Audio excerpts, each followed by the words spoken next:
Hello everyone, good morning. Welcome back to our YouTube channel. I hope you all are doing well.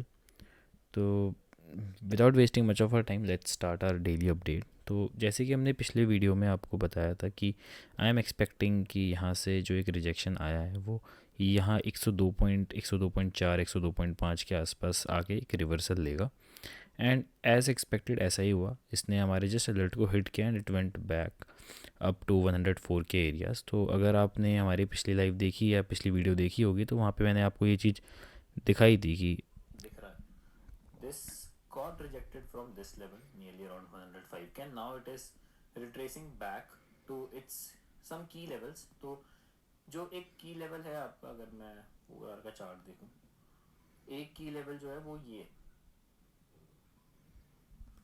तो अगर मैं closing दी थी और वहाँ से फ्रॉम 99,800 सेकंड वगैरह जो है ऑल्सो नेक्स्ट सून हम $100 से $1,000 का टारगेट अचीव करने के लिए हम ये क्लोज अबव हुआ है। ठीक है, तो what I am expecting is कि एक तो यहाँ से रिट्रेसमेंट करना चाहिए अप टू दिस लेवल। तो एक मैंने यहाँ पे अलर्ट लगा दिया 102 200 पे।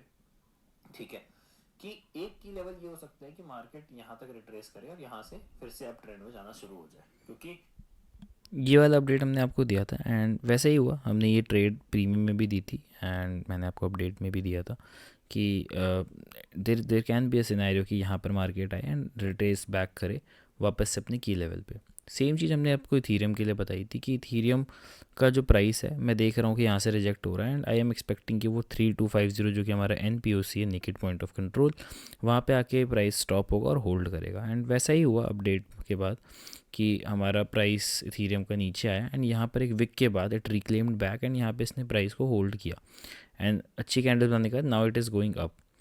अभी क्या दिखने वाला है, अभी इथीरियम में क्या दिख रहा है या बिटकॉइन में क्या दिख रहा है, that we will discuss later. इसके अलावा हमें, अगर आपने टेलीग्राम ट्विटर पे ज्वाइन नहीं किया है तो you can join, every link will be present in description. बहुत लोगों ने मुझे स्क्रीनशॉट भी भेजा जब उन्होंने बिटकॉइन का ट्रेड लिया था, तो दैट इज़ गुड जिन लोगों ने प्रॉफिट कमाया हमारी ट्रेड से। अब बात कर लेते हैं कि आज हम क्या एक्सपेक्ट कर रहे हैं। I think Ethereum is looking more bullish आज, क्योंकि अगर आप इथीरियम को देखोगे प्राइस एक्शन वाइज तो इट लुक्स लाइक कि इथीरियम जो है वो रेडी है आपका एक नया ब्रेकआउट करने के लिए। Not for a very big breakout, but I think we can eye on Ethereum for this potential move. मतलब अगर किसी को एक स्कैल्प लेना हो तो वो यहाँ पर एक ऑर्डर लगा सकता है। अगर कैंडल क्लोज हो जाती है ऊपर 1 आवर 2 आवर की, तो then you can start taking long from this level, जहाँ पे आप स्टॉप लॉस इस ये विक है इसके नीचे रख सकते हैं। ठीक है, टारगेट होगा 3420 3430। इसके अलावा हम कुछ और टोकन्स, बात रही बिटकॉइन की, तो बिटकॉइन अब जा रहा है टुवर्ड्स अगेन 105300 वाले लेवल पे। अगर बिटकॉइन इसको सक्सेसफुली ब्रेकआउट करने में कामयाब हो जाता है तो then we will be eyeing on upper levels 108 109 के।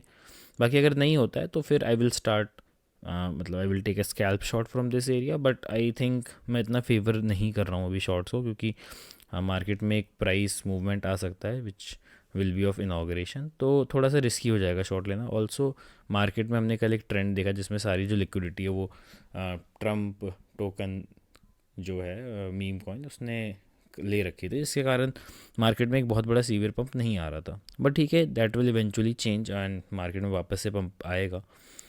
जैसे कि आप इथीरियम को देख पा रहे हो कि Ethereum looks more bullish than other market, तो ऐसा ही होगा। बिटकॉइन डोमिनेंस पे नज़र डालें तो bitcoin dominance is heading towards it's support. तो अगर यहाँ पर बिटकॉइन सब जो डोमिनेंस है वो होल्ड नहीं करता है तो फिर इथीरियम में हम और बड़ा पंप देख सकते हैं। बट अगर यहाँ पर होल्ड करता है तो फिर again we will see a big pump in bitcoin. तो मेरे हिसाब से अभी शॉर्ट्स लेना सही नहीं होगा। Again I will start taking long in Ethereum and bitcoin only. Ethereum में मैं थोड़ा सा आज ज़्यादा इंक्लाइंड हूँ क्योंकि it is looking much more bullish price action wise. इसके अलावा कुछ और चार्ट्स देख लेते हैं, जैसे कि सोलाना। कल हमने आपको सोलाना भी बताया था कि यहाँ पे अगर रिट्रेस करता है तो आप एक ट्रेड ले सकते हो। आई एम नॉट श्योर ये लोअर टाइम फ्रेम में इसने किया कि नहीं किया, मैंने पर्सनली इसमें ट्रेड नहीं लिया कल। बट अभी भी अगर सोलाना अगर आप देखोगे तो इस वाले जो बॉक्स है इसके ऊपर होल्ड कर रहा है। अगर 3-4 कैंडल्स वो 1 घंटे के ऊपर बनाता है, मतलब 4 घंटे की 1-2 कैंडल, तो if you can take a long from this area also. इसके अलावा मुझे ओम बहुत अच्छा दिख रहा है। अगर आप ओम को थोड़ा सा बड़े टाइम फ्रेम में देखोगे तो ये जो पेनेंट है उसके बॉटम पे आ चुका है एंड जो वॉल्यूम प्रोफाइल है वो बहुत अच्छी दिख रही है। तो हो सकता है कि यहाँ पर एक पोटेंशियल ब्रेकआउट के चांस ओम में हों। ठीक है। ओम के अलावा विफ इज़ ऑल्सो लुकिंग गुड। विफ इस वाले बॉक्स को होल्ड कर रहा है, एंड अगर आप छोटे टाइम फ्रेम में देखोगे तो इसने रिक्लेम भी कर लिया है। तो you can take a potential long in with from this area, जहाँ पे आप स्टॉप लॉस रख सकते हो बिलो दिस बॉक्स। ठीक है। विफ के अलावा Athena was also looking good.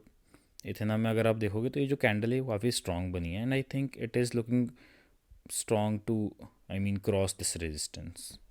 तो आई होप कि ये सीन भी हो सकता है एथेना में, ये इस रेजिस्टेंस को क्रॉस करें, and then we can take a potential trade to 1.06 1.05 levels. ठीक है। तो आज की अपडेट ऐसे ही थी, थोड़ी छोटी सी, and I hope you have liked our analysis. In case you are new to the channel, don't forget to subscribe, and हमारे ट्विटर और टेलीग्राम आप ज्वाइन कर सकते हैं फॉर मोर ट्रेड्स।